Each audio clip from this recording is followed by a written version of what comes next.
Dans les marchés fermiers de la région, on me dit souvent t'es un gars passionné. Je me suis demandé, c'est quoi vraiment la passion? En faisant des petites recherches un peu partout sur Internet, dans les dictionnaires, j'ai découvert un monde. Il y a un monde de descriptions au niveau de la passion. Il y a la passion de l'amour, il y a la passion du Christ, il y a beaucoup de définitions. Je veux, moi, tout simplement, je ne veux pas inventer une nouvelle théorie, une nouvelle façon de déterminer la passion. Je veux juste vous présenter c'est quoi pour moi la passion que j'ai pour torréfier du café.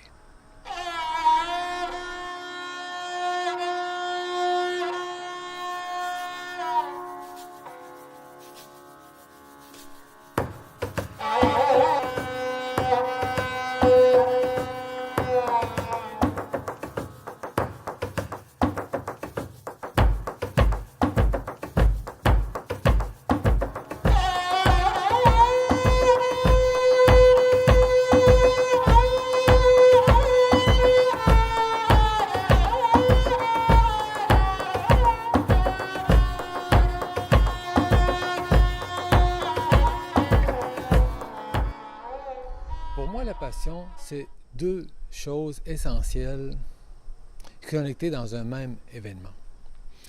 C'est toucher à l'inconnu, à l'incertitude et découvrir en même temps et activer, stimuler des sens.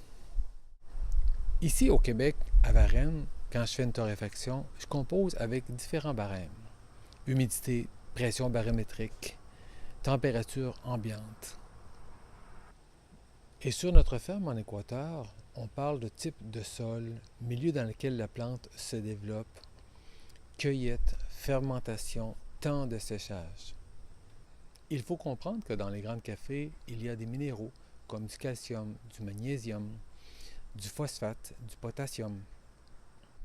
Les alcaloïdes, tout ce qui est énergisant, tout ce qui est caféine dans le fond. Les protéines, 10%. Les huiles essentielles, la trigoline, une vitamine B, les antioxydants et les hydrates de carbone ou les sucres, 30%.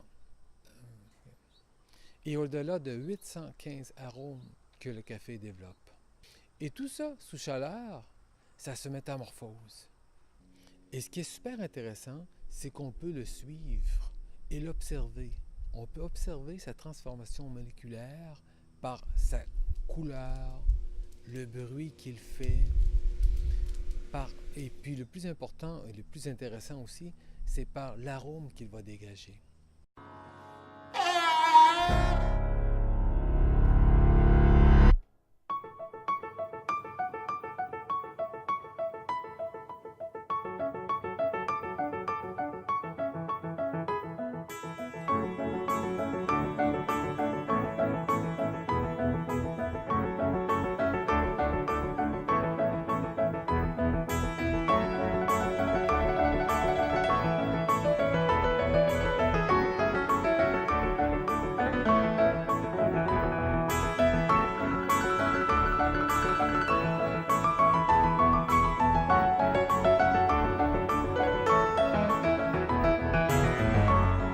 Le son du café va changer. C'est jamais pareil. C'est comme un corps vivant qui te parle.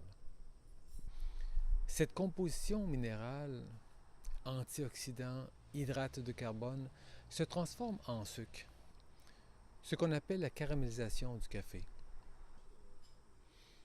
Et après, dans une étape plus passionnante encore, on rentre dans la formation des huiles essentielles. Et de là vient la beauté du café, l'extase des sens olfactifs. Mais là, on parle d'une plante et d'un grain de café non manipulé chimiquement. Les entrants externes, chimiques ou non, viennent altérer le processus de la plante. Ça va augmenter sa productivité, mais ça va aussi diminuer les minéraux qu'elle va capter dans le sol. Puis en bout de ligne, ça va diminuer toute la complexité aromatique. Ça fait déjà 7 ans que je torréfie à Varennes, dans le local à Varennes, et à chaque fois que je torréfie, chaque torréfaction, c'est toujours différent. Il n'y a pas une torréfaction pareille. C'est vraiment intéressant. C'est ça qui est le plus passionnant. C'est toujours un nouveau défi.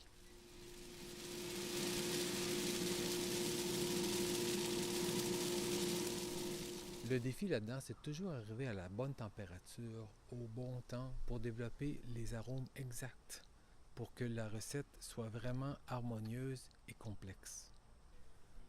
Des chercheurs ont soumis le café arabica au Z-Nose, le détecteur qui est utilisé par les militaires pour détecter les arômes, les gaz. Et puis ils ont trouvé au-delà de 815 arômes. Comme dans le vin ou autres produits fins, le café a sa charte des arômes. Il y a plusieurs façons de le présenter. Mais moi, de la façon que j'aimerais vous le présenter ou comment moi je le sens quand je cuis, c'est comme ça.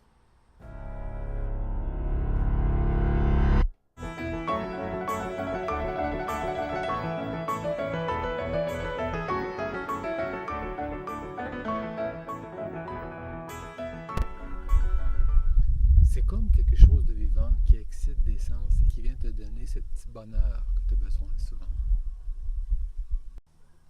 Vous pouvez retrouver mes cafés et toutes les compositions que j'y fais dans notre site cafélatitude0.com. Prenez le temps d'y goûter.